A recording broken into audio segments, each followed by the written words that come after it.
Ang beluga whale na ito ay ibinigay ang nahuli niyang isda sa lalaki. Ang lalaki ay namamangka nang bigla siyang napatigil dahil sa beluga whale na lumapit sa kanya. Tumitingin ang beluga whale sa lalaki na para bang nagmamakaawa ito at gumagawa ng kakaibang tunog. Nung una, hindi alam ng lalaki ang ibig sabihin ng whale, kaya hinawakan niya ito. At akala naman ng lalaki na ang beluga whale ay nakikipaglaro lang sa kanya. Para sa mga hindi nakakaalam, ang beluga whale ay isa sa pinakamatalinong nilalang sa dagat, kagaya din ito ng mga dolphin at orca. Hindi lang sila matatalino kundi pala kaibigan din sila lalo na sa mga tao.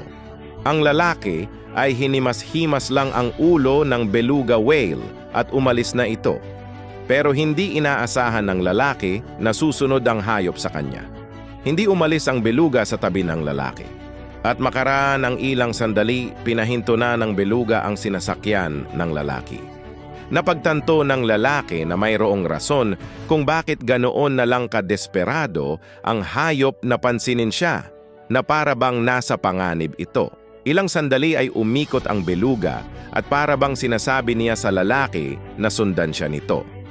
Para malaman kung ano ang dahilan kung bakit ganoon ang hayop, ay sinundan ito ng lalaki. Dito makikita ang katalinuhan ng beluga. Napansin niya na hindi makasabay ang lalaki sa kanya kaya binagalan niya ang paglangoy. Nakikipag-interact pa nga ito sa lalaki habang lumalangoy. Ilang kilometro na ang inabot nila at napansin ng lalaki na malayo na siya sa dalampasigan kaya napagdesisyonan niya na tumawag na ng rescue team. Ilang sandali ang lumipas ay dumating na ang rescue boat. Sinundan nila ang beluga kung saan man sila dalhin nito. Base sa mga rescuer, napansin nila sa mga galaw ng beluga na nasa panganib ito o humihingi ito ng tulong sa kanila. Makaraan ang mahabang biyahe ay tumigil na ang beluga. Doon napansin ng mga rescuer ang isa pang beluga whale na hindi na gumagalaw at sobrang bilis ng paghinga nito. Ito pala ang dahilan kung bakit gusto ng isang beluga na sundan siya para iligtas ang kasama niya. Ang mga beluga whale, kasi katulad ng ibang mammal sa dagat, ay namumuhay ng may pod. Ibig sabihin sila ay may grupo o pamilya na kasama nila palagi saan man sila magpunta. Kaya ganoon na lang ang pag-aalala ng beluga sa kasama niya na humingi na siya ng tulong sa mga tao.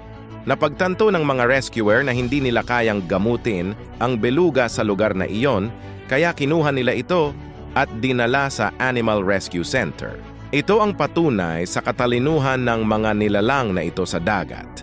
Kahit paman posibleng manganib ang buhay nila, ay gagawa pa rin sila ng paraan para mailigtas ang mahal nila sa buhay. Namangha ka ba dito?